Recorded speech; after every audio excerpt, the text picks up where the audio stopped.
ఓంకారమ్మా లేదు introduction only introduction okay start చేయమంటారా start ఓకేనండి ఓం శ్రీ సాయిరామ్ పరిపూర్ణ మహావతార భగవాన్ శ్రీ సత్యసాయి బాబా వారి పాదపద్మములకు ప్రణమిల్లుతూ సాయి బంధువులందరికీ సాయిరామ్ స్వామివారు మన మహిళా విభాగానికి అందించిన అద్భుతమైన వరం సాయి సఖ స్వామి ఎంతో ప్రేమతో కృపతో అనంతపూర్ పూర్వ విద్యార్థినులచే వాళ్ళ అద్భుతమైన అనుభవాలను భగవానునితో తమకు గల వాత్సల్యంను మనందరికీ పంచే అవకాశాన్ని ప్రతి ఆదివారం మనకు కల్పించారు. ఇందులకు మనము స్వామికి ఎంతో కృతజ్ఞులం. ఈ వారము మనతో అనుభవాలను పంచుకోవడానికి సిస్టర్ లీనా వస్తున్నారు. స్వామి తాను ఎంచుకున్న పుష్పం లీనా సిస్టర్. లీనా గారి గ్రాండ్ మదర్, ఆంటీ, అంకుల్స్ అందరూ 1960వ సంవత్సరం నుండి స్వామిని ఆరాధిస్తూ పుట్టపర్తికి వస్తూ ఉండేవారు. అప్పట్లో షిల్లాంగ్లో ఉండేవారు. లీనా గారి పేరెంట్స్ మాత్రం 1970వ సంవత్సరం నుండి స్వామి బాటలో ఉంటూ ఉండేవారు. లీనా గారు మొదటిసారిగా స్వామిని తన 9వ ఏట 1976వ సంవత్సరంలో దర్శించడం జరిగింది. లీనా గారు స్వామి కాలేజ్ అనంతపూర్ క్యాంపస్లో 1982వ సంవత్సరంలో పియూసీలో చేరి అక్కడే యూజీ మరియు పీజీ కోర్సులు, ఇంగ్లీష్ లిటరేచర్లో 1984-89లో పూర్తి చేశారు. స్వామి విద్యార్థినిగా ఉండడం తన అదృష్టంగా భావిస్తున్నారు. ఇప్పుడు లీనా గారు రాంజియా కాలేజ్, రాంజియా అస్సాంలో అసోసియేట్ ప్రొఫెసర్గా మరియు ఇంగ్లీష్ డిపార్ట్మెంట్లో హెచ్ఓడిగా తమ సేవలను అందిస్తున్నారు. సర్వీస్ యాక్టివిటీస్లో కూడా యాక్టివ్గా పార్టిసిపేట్ చేస్తున్నారు. ఇప్పుడు లీనా గారిని తమ ప్రసంగాన్ని ప్రారంభించవలసిందిగా ఇన్వైట్ చేస్తున్నాను. జై Sairam. Om Sri Sairam. Entering my humble and reverential pranam at the divine lotus feet of our Mother Sai. Sairam to all members of Sai family. We must be thankful to our beloved Bhagavan for giving us such a wonderful opportunity of Sai program on every Sunday at the Flora offering. We are privileged to have speakers from Illinois House and campus. Today we have another sister of Sai family. Leena Garu from Assam. సరిగా వినిపించట్లేదమ్మా voice. Madam? సరిగా వినిపించట్లేదు voice. Okay, ma'am.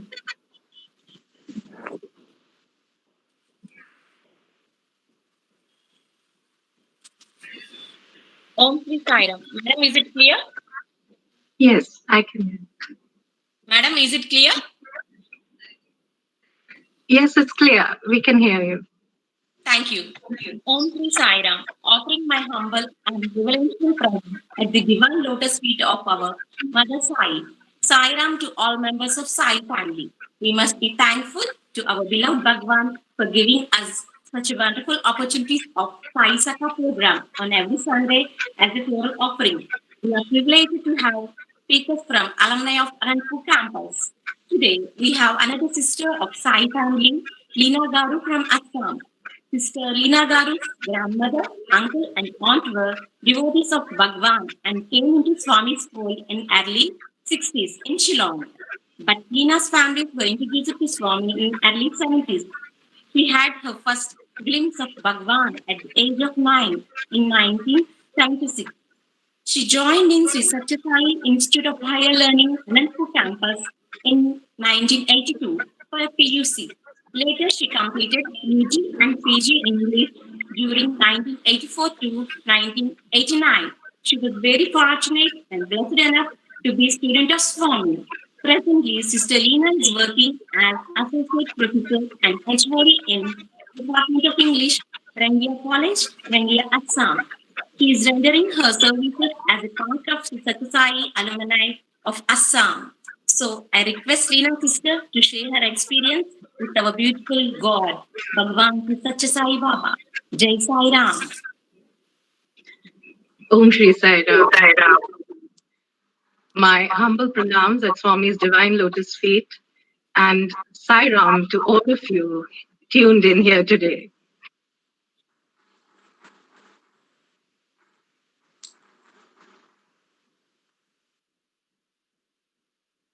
We can't hear you.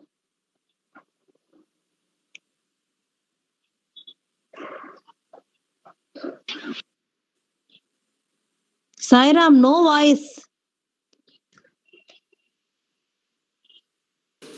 Sairam, audio, please. Audio. Can you hear me now? Yes, yes. Yes, ma'am. Okay. All right. Yes, ma'am.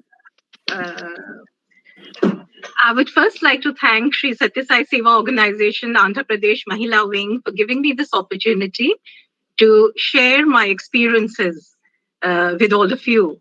I would also like to thank my dear friend Sai Aruna, who, shall I say, orchestrated the whole thing. The sum of Swami's experiences, it's like a vast ocean. And I have picked out a few and strung them together as an offering at Swami's lotus feet. Please bear with me today. Swami says, my life is my message. We all know that, isn't it? And so every interaction that we have with Swami, there is a message there. There is a little something that he wants us to learn from there. And so today I'm just sharing these little messages that when I came to Swami, I was just 9 years old. But it is only later in hindsight that even today that I am learning these lessons that I had learned at his feet as a child. Now, yes, as already in the introduction, it was my grandmother, Surabala Bodloy, Srimati Surabala Bodloy, my uncles, Sri Pulin Chankakoti, Girija Chankakoti, and my uncle who later came to teach in Swami's institution. Swami invited him, Sri Biren Bodloy. It is through them actually that we were introduced to Swami. They were part of the very vibrant Sai movement that took place in the 60s in Assam, in Shillong actually, which was initiated by the son of Kasturi Garu, Dr. Murthy. For us, it was when my grandmother visited us in 1971. We were in Delhi, that we first saw Swami's picture and we had his photo in the altar, and we started learning bhajans. But then we need to go a few years later. That is in 1973, actually, that we got our first calling card, so to say. We all know, coming from Swami, the calling card of Swami.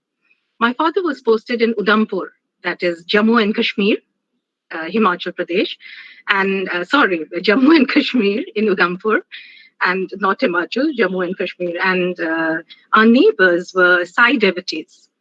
And every Thursday, they would have bhajans at their house.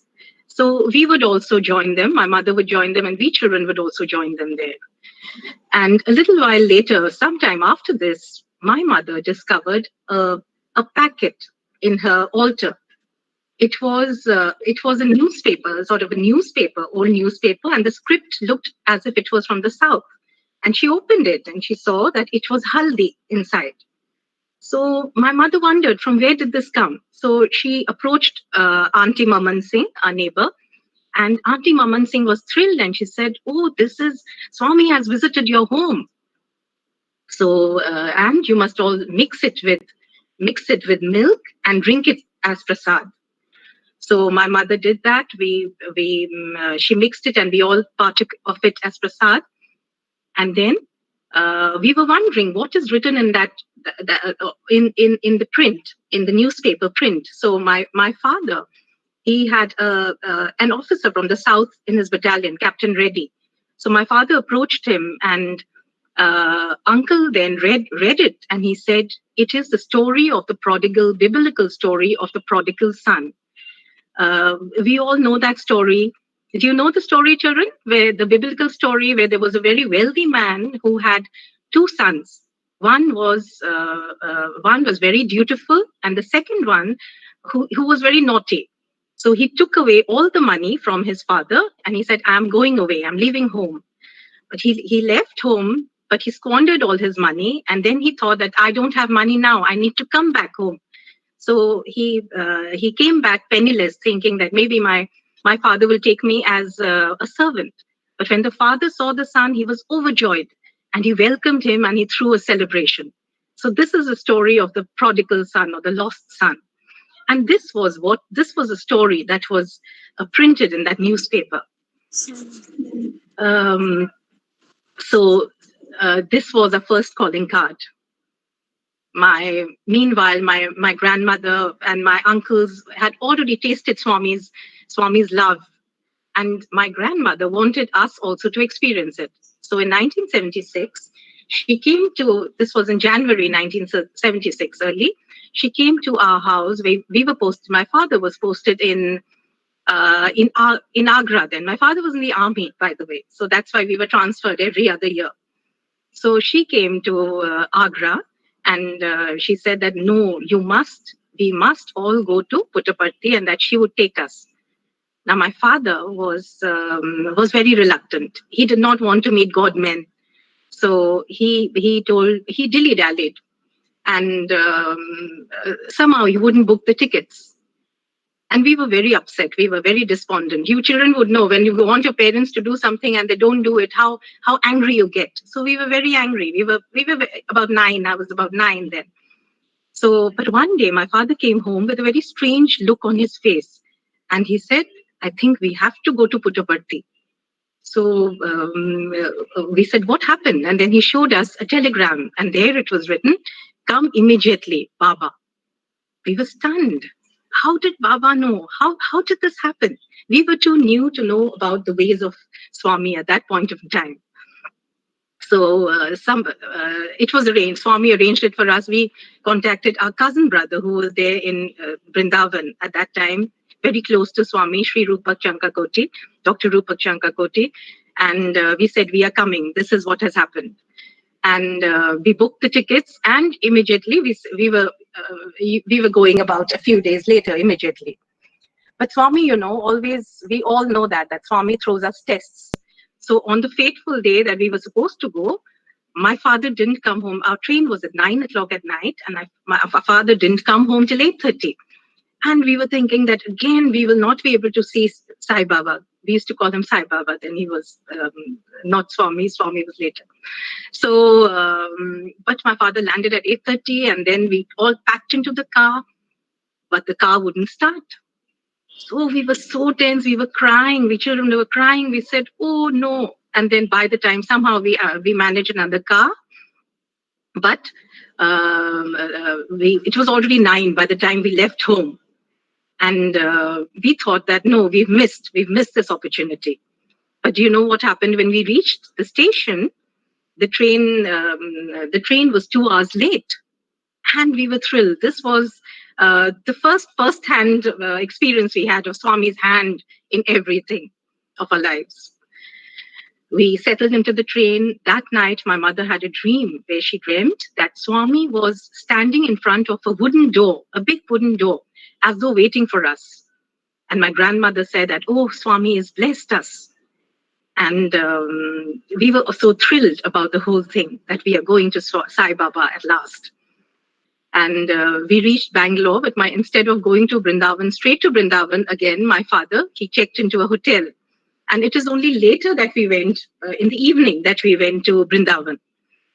As soon as we went there, my cousin brother, Dr. Rupak Chankakoti, who was studying there then, and Ram Brahmagaru, they came running and said, "You are so late. Swami has already left." Oh, we were so disappointed with our father. We said, we were so upset. But our brother said that Swami has also said that I have to take you to Puttaparthi tomorrow early morning, and the taxi is also arranged. So the excitement continued, and next day, immediately we bundled into a taxi and drove off to Puttaparthi. Our first glimpse of Bhagwan was near the Gokulam, and we saw a fleeting glimpse of him near the statue there. And our brother said that we should proceed fast to the ashram, and we did that. And there we were so touched to see that Swami had arranged everything. He had arranged W1 was the apartment where in the ground floor that he arranged for us. He had made all the arrangements. We quickly settled down, and in the evening we went for darshan. The old timers, those who remember that the mandir was very different. It was the open sky. We would sit under the open sky, sit on the sands, and there were coconut trees all around. And Swami would glide on these sands, if you would remember that. So that was the atmosphere, and we would sit much closer to the mandir.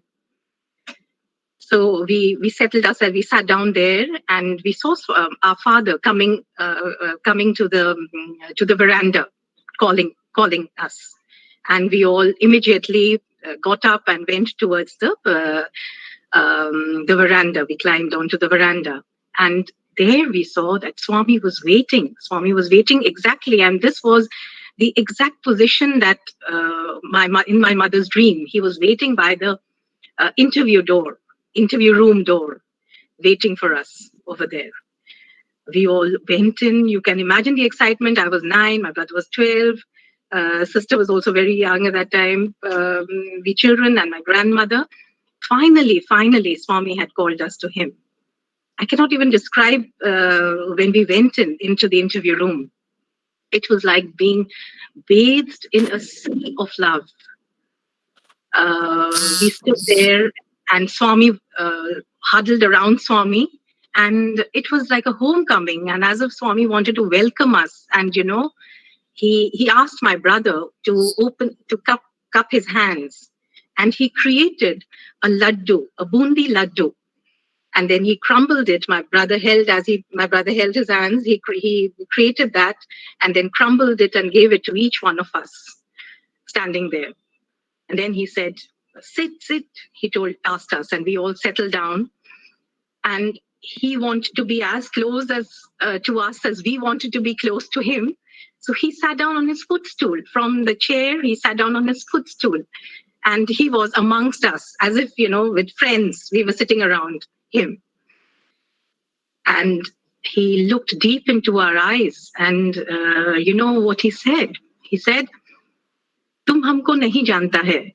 Hum tumko yug yug se janta hai.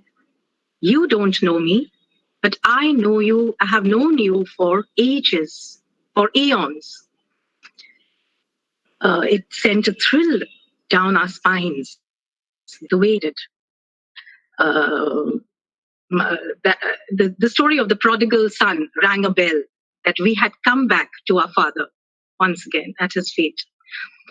My brother was sitting close to him, to Swami, and Swami kept patting my brother's cheeks, and Vibhuti was oozing out from there. And then he looked at my brother and he said, "Who is God?" And my brother spontaneously said, "You are God." And then Swami said, "No, you are also God. You are also God. You are all God. You have to realize that." And that was the first lesson that Swami gave us. That was the first step. This was the first step of the spiritual journey that we took, and that was the first lesson that Swami gave us. Sri Ramakrishna says that the end of human life is God realization. And in the first meeting, that is what Swami told us, that this is your goal, nothing short of God realization. And each one of us is a spark of the divine. He gave him a locket then, created a locket, and he said, "You come to my college. Tum hamara college mein aana padhne ke liye." And the interview thus passed. We went home. We went back to the room excitedly. We were talking, and our brother Rupal Bhaiya came, and we were telling him all this. And he could see, he who had experienced all this could see the joy in us for the first time, experiencing Swami's love for the first time. Meanwhile, my grandmother was rather strict with the dietary habits. So she would only eat food that was cooked by a Brahmin cook. So she told my father that, "I think you should get a stove and some vessel and some ingredients. I will cook my own food." So my father did that, and she ate. So the next day again, we were there for about 3 days, and morning and evening Swami called us for interviews, both morning and evening. Like he kind of showered us with his love. So the next day in the interview, Swami very mischievously looked at my grandmother and said, "Aaj Mataji khana banaya." So we were shocked. People said, "How does Swami know?" We were too new to know that Swami knows every thought, every action, every breath we take. We were too new to know that. So how did Swami know? And then Swami said, "Nahi, nahi, Mataji, bhed bhav nahi karna. Sab mein Bhagwan hai." What a great lesson he gave her. He gave all of us, not her. He gave all of us. That we are so divisive. We are so our rituals and our practices sometimes divide us from people instead of uniting. But love is beyond all this is love, and that is what God knows. Only love. God recognizes only love. My grandmother was a great lady. She had been practicing this for about 40 years, but she changed. And she transformed, and she bowed down to Swami, and she since then she was much more accepting to people, other people cooking. She herself was an embodiment of love, and in fact, Swami promised her a Shivaling, and he did give her that, an Atma Lingam. He gave her in 1976. February of March, I think, of 1976. Then he also asked my grandmother, "Tum kisko pray karta hai? Whom do you worship?" And my grandmother, she started the list: Ram, Krishna, Shiva, Shakti. And then Swami smiled and he said, "Mataji, Bhagwan ek hai." And he created a Durga with a pendant, with an emerald pendant, and gave it to her. "Guru ek hai," he said, and he gave that to her. That was my grandmother and the lesson that we derived from him. Now, for me, the day after Swami gave my brother a locket, he said, in the interview, he said, "Pakora." He would call me Pakora because my size, I guess. And he said that Pakora ko neend nahi aaya. Pakora couldn't sleep because her brother got a locket. So he gave me a locket. He said, "Come here, come close." And he made me sit beside him, and he gave me a locket. And he said, "You come to my college." Now, I was so excited that when I was sitting close to him, and he was, mind you, he was sitting on his footstool. So I was sitting close to him, and I was actually sitting on his robe. I was not aware of this, but my grandmother saw this, and she was wildly gesticulating to remove my feet from there, to get up from there. And I didn't see that, but Swami saw it. How much he notices. Swami saw it, and he touched my head, and he said, "Nahi, nahi, Mataji, ye to pyar hai. This is love. This is love." He recognized the love that 9-year-old who was so excited. He recognized the love, and he recognized the excitement of the child and the love that the child had, and accepted it. At that moment, I was just so thrilled about the whole thing. But today, when I look back and I think, see, Swami, I mean, we achieve something in life, a little something in a material life, and here we are about our privacy, about our space. We enclose ourselves in walls. We don't want others to come. We want to be exclusive. We build boundaries around us, around this ego. We entrench our ego. And here was Swami doing nothing but love, giving nothing but love. And accepting that this girl, this child, this stubby child was sitting on his robe, and that was okay. So this is a great lesson when I look back, and every time there are these walls, all of us have that, isn't it? Sometimes we get angry, these walls creep up around us. And the memory of this comes back to me again and again. What do I say about my father? My father, the reluctant father. My father was changed totally. He was like a little boy over there before Swami. And Swami would pat him, and he would, he would bow down to Swami. The temptations are hard, and my father was a chain smoker. So one day after, and he missed his smoke. So he asked the orderly, the staff who had come with us, to go and wait outside the gate, the Prashanti Nilayam gate, with the cigarette packet, and that he after the interview he would rush there. So he did so. After the interview, he went towards the gate, the Gopuram gate, right after the interview. He had not even reached the gate when suddenly a Sevadal came running and said, "Swami is calling you." Now my father didn't know what had happened, so he came round. He was a little nervous about the whole thing. He said, "My God, I hope Sai Baba doesn't know that I'm doing this." So he came back, he called us, and then we all went, and we saw that Swami was standing near the Purnachandra auditorium. He was smiling, and he took us inside, and then he looked at my father as if he caught him red-handed. And my father immediately fell at Swami's feet, knowing, because the look was such that Swami knew where he was going. And immediately, my father fell at Swami's feet. Swami asked for the ring that he had created earlier. And then we thought, my God, Swami is going to take away the ring now. But Swami took the ring, blew at it thrice, and it changed into Navaratan. And my father was so touched, he immediately did a Shashtang Pranam to Swami. And he said, "Swami, from today, I will leave everything. I will not touch anything." Swami, the mother that he is, he said, "No, you are in the army. And there are social customs. So thoda thoda karo, limit mein karo," he said. But my father left everything and transformed into a different man totally after that incident. Now my sister, when Swami was telling all of us that had come to my college, my sister came home and she said, "Oh, thank God Swami didn't call me." But Swami's ways are different, and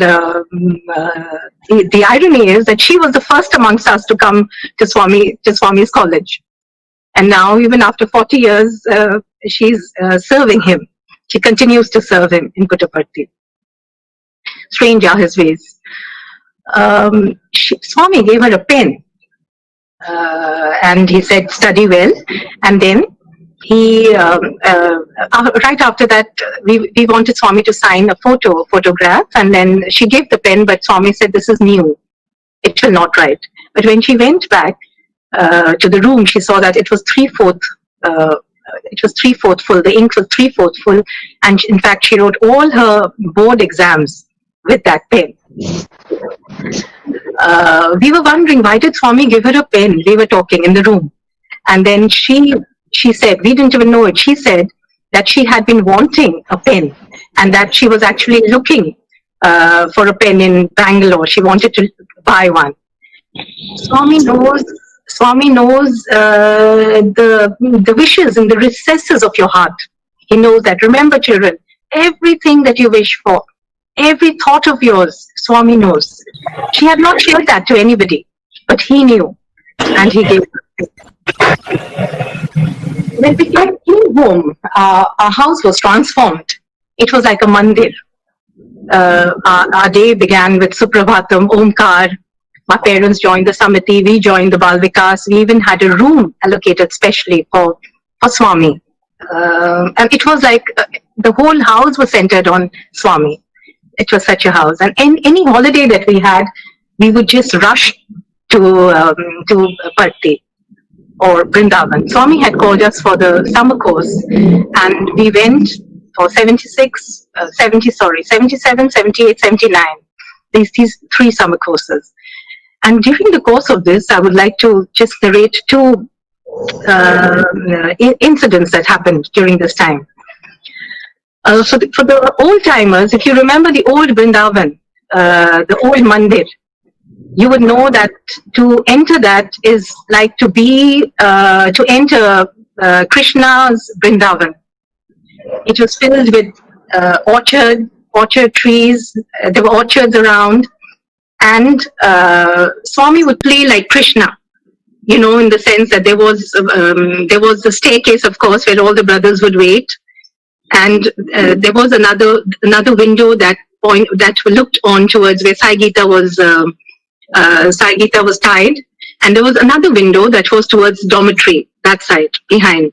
So these three places, we ladies, I mean, the brothers had access to much more, but we ladies had access to these only. So we would be running around from the window to near the staircase, to the other window, through the mandir, to take a glimpse of Swami, chasing Swami's shadows all around. I'm sure all of you would recollect the thrill it was, the old Vrindavan. And my duty was to get milk or food for my grandmother. We were inside. Swami had arranged in 77. Swami had arranged for us inside the campus in Vrindavan. And Swami would notice this. We would think that we are looking at Swami, but Swami actually also would be noticing. And at night, when my father would go upstairs, he had access to the upstairs with Swami to partake of the prasad. Swami would say, "Pakura aata hai, jata hai, khata hai, lata hai, khana bhi lata hai." She goes up and down, she brings food and she eats food also.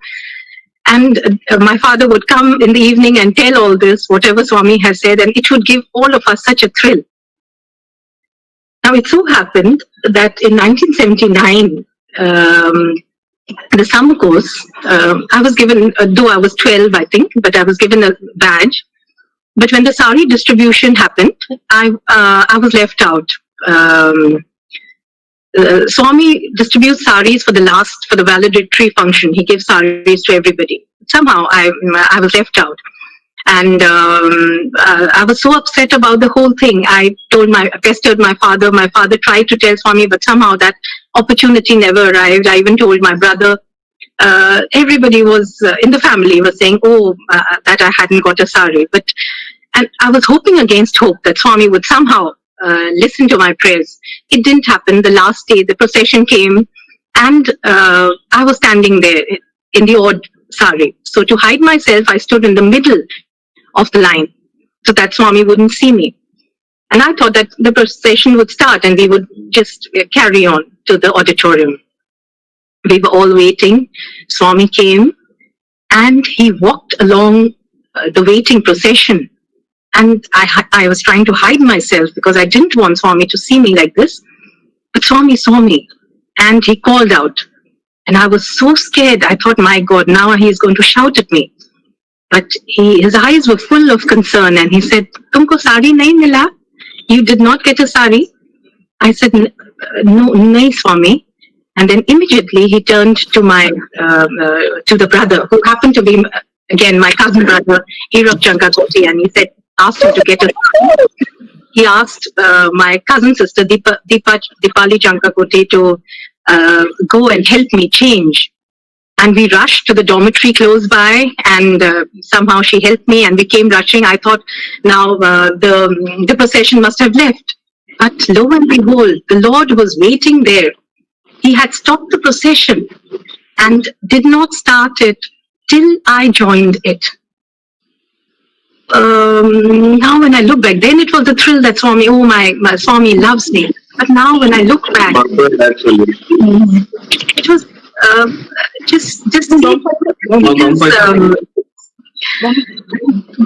just see his love. That even the 12-year-old, even the wishes of a 12-year-old was so important to him that a ceremonial procession was stopped. It comes back, you think back and you look at your own lives and how much you run, you chase careers, you chase things, and sometimes you don't even bother about even closed ones, the happiness of the closed ones, your dear ones, your children, your spouses. But here was Swami who waited, who paused, who waited. That starting the ceremony was important, but not as important as the happiness of this little child. And it brings tears into my eyes when I think of this. And there's so much to learn in that little act that Swami performed that day. The happiness that he gave me. There was another incident that happened during this time. My mother and my grandmother were listening to Swami's discourse. They were sitting in the third or fourth row in the auditorium.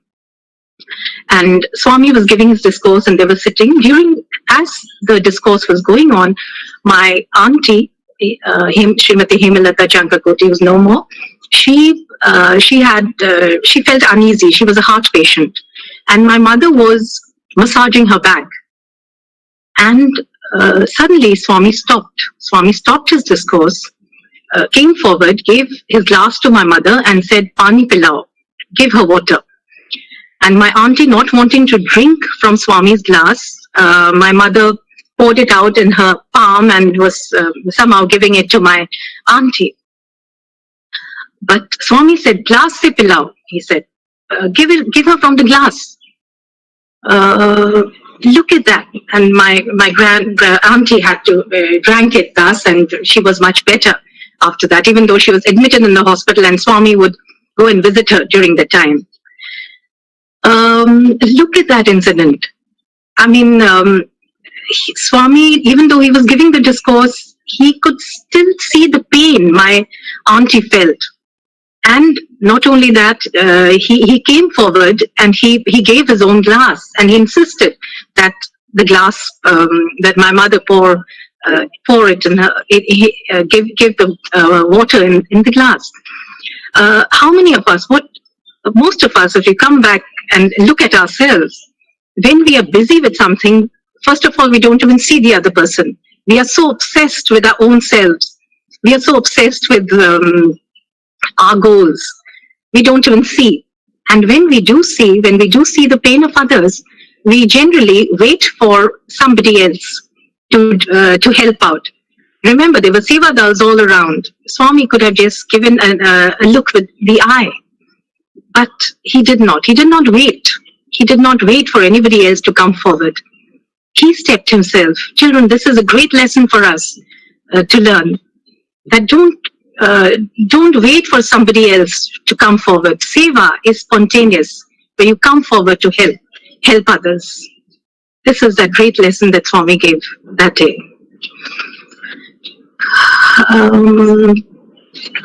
1982 was college, and college shaped me into what I am today. The core values that one learned there is what helped me shape. Is what has helped me shape. Jema Madam, Pushpa Madam, the best minds taught us there, and it was sharing. The lessons of sharing and caring is what we learned over there. We were about, we were girls from Indonesia, from Sri Lanka, from every part of India, every village, every town, metro. And we all live together as sisters. And this is a bond for life that we take with us. Apart from Omkar Suprabhatam, the spiritual practices, what we also did was chapati rolling. We had chores. We helped in the hostel. We had chores. We had chapati rolling. We had vegetable cutting. We had dining room cleaning, prayer hall cleaning, and all of it. And each was with such enjoyment that we did. I mean, everything was a dedication to Swami. Everything was absolutely, it wasn't like a chore. We would sing bhajans and do this. In fact, Swami had told my mother once that when you're rolling the chapati, think that you are expanding your heart. When you are cutting vegetables, think that you're cutting your ego. So every act was like a dedication to God. And that is what I learned over there. I learned about discipline. Everything started with a bell, and you had to be disciplined. Children, discipline is very important. It's difficult, I know, but it will take you to the correct path. It will take you to the straight path. Don't worry about that later. I learned discrimination. Now, discrimination is to take the correct choice. You know, what is generally presented before us is Shreyas and Preyas. What is pleasurable to us and what is good for us. And if we choose right, if we choose what is good for us, that will be the quality of life that we will have. That will be our life. So remember this, choose what is good over that. And that is what I learned in the hostel over there. Determination. There were many first things. We were just coming from home, but to learn to sweep, to mop, to cut vegetables. All these were first time that we had done that.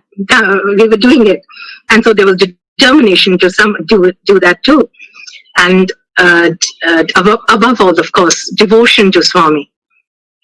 Devotion. Swami says, love in action is seva. So seva is something that we learned over there in the ashram, in the hostel, and through Swami, practicing seva. We would also have Gram Seva. We would also, Swami would also, we would also do that. We would also have self-reliances, which is also a seva. And I'm glad to say that I'm sure alumni in every corner of the world, we continue to do this as our offering to Swami. In Assam too, we have a Sri Sathya Sai alumni of Assam, where we run a clinic, a medical clinic every Sunday, successfully run that. We also do programs like flood relief and other activities that we do. We also do some activities in tandem with the Sri Sathya Sai Seva Organization of Assam and the Trust. So this is something that the Sri Sathya Sai alumni all over the world continue to do that as an offering to Swami. But what I learned most in the hostel, in the college, coming to Swami, was this golden bond that we have with Swami. This, he is the only friend. He is the only friend. If you make him your friend, you would not need Facebook friends or Instagram followers. He is your Sakha. Remember, this program is so beautiful. It is called Sai Sakha, Sai your friend. If he is your friend, if you make him your friend, your close friend, you wouldn't need anybody else. He will be your anchor. Arjuna had chosen him above Krishna's armies, had chosen Krishna as his Sakha. And see what happened. Choose God always. Choose him, make him your friend. Even in the Gita, it says that I am the closest of the close. I am your Mitra. Lalita Sahasranam says, Mitra Rupini. She is in the form of a friend. Sharing. So that was the bond. That was what I learned in the hostel, and that is the golden bond. That is the seal of love, and that is more precious to me than anything else. This bond with Swami. Swami says, "My children are my property," and that is the most precious thing I think you could have. They say that you need to divinize your relationships with people, with others, like see God in them, and humanize your relationship with God. You make him your friend, you make him your close companion. And I know it is difficult, but small practices, maybe if we have small practices, waking up in the morning with prayer not mechanically, but prayer with prayer as if you're talking to your friend. At night, or anything that you cook or anything that you eat, you first offer it to God. Anything that you cook at home, you give it. I'm sure you all must be doing all of that, and bring him more and more into your lives. These are small practices with which you can bring God, Swami into your lives. 1992, I got married in 1992. My father had already passed away by then. And Swami took over the role of a father. He helped us in every possible way, advised me like how a father advises, blessed me. And even though we wanted the wedding day, but he was so sensitive to my in-laws, my family too. And he said, no, there's a large family. They will not be able to come. And so you get married and you come to me. And he kept his promise. When after marriage, when my husband and me, when we came back, he blessed all of us, the whole family, even my husband's family. He blessed all of us. So he keeps his word always. He takes care of you. 2011, the Mahasamadhi. This was nothing short of a miracle. How I got my last darshan. It was devastating. We were heartbroken. I was doubly heartbroken because there was no way I could go to see Swami at the last darshan, because I was serving in college, in a remote college in Assam, Dumduma College, and the NAC team was visiting us. So there was no way my principal would give me leave. So I went ahead with my duties. And when I interacted with the peer team member, she said, "Today I'm very sad, and my guru has left his physical presence, his physical body." So immediately I said, "Oh, ma'am, is it Sai Baba?" She said, "Yes." And then I told her about me, that I had studied there. She said, "Oh, then you should go." And I don't know, within 2 hours, I was on my way to the airport, and I could get Swami's last darshan. Today, Swami's physical presence is not there any longer with us. I know most of us feel his absence, and yet every moment he is there with us. I'll give you 2 instances, short instances. I was one day thinking that Swami is not, I will never get a Padnamaskar again, like how we used to, how we had got so many Padnamaskars. And I was just thinking to myself about it, we'll never be able to touch his divine feet. And next day, my friend Shaila, she gave me a call. I get a call from her out of the blue, and she says, "You know, Leena, I was seeing Swami's video of his darshan, and suddenly I saw that he called you. You were sitting there, and he called you, and he gave you came forward and took Padnamaskar." I was, I got goosebumps, thinking, "My God, I just thought about it." And Swami presented it to me. He said, "No, I'm there. I'm very much there, listening to everything." Another instance. This was, we have upheavals in life, and this was one of the low moments of my life. And my children had shifted to Guwahati, and my husband was also leaving his job. And I was complaining that, "Oh, Swami, you have put me in such a situation." Complaining thus, I walked into a sweet shop. And it was January, so the person gifted me a calendar. And I came in the car, sat in the car, and unfolded the calendar, and there it was written, "Stop complaining." My hair stood on end, as if Swami was immediately he was scolding me. "Why are you saying this? Grace, it is written, stop complaining. You have had immense grace." I said, "Oh, next time I must think before I think of anything, because he's there watching." How many of us are grateful for Swami? How many of us are grateful for the grace that Swami has given us? We need to be thankful. We need to be thankful for the love that Swami has given.